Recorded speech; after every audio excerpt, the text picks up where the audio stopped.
qochdi. Ikkita ko'rdim. 10 tomonda bitta odam ketyapti. Bolalar biz olib ketmasanglar biz o'ldik deyapmiz. Watch out. boshqa devorga bosishgan. Vahima qilyapsiz. Yo, uchishyapti, Temur, uchishyapti. Qo'y, tushyapti ekan. Marchalab ko'chada qolib ketdik-ku. Temurli zapravkaga tushdimi? Tushyapti-ku deydi Jalal. Temur aka qochdi.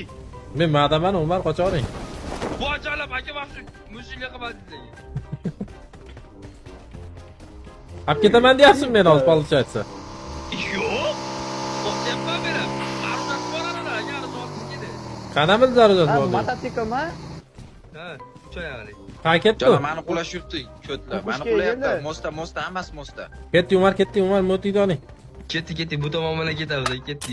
Bular Yo, yopamiz, Umar yopamiz.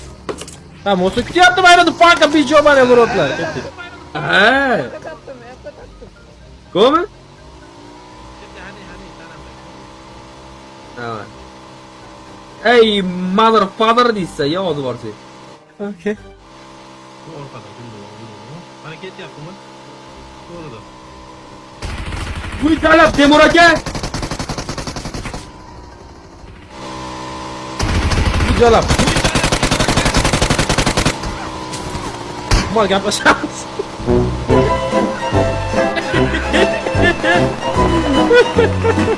Nega bo'ldi?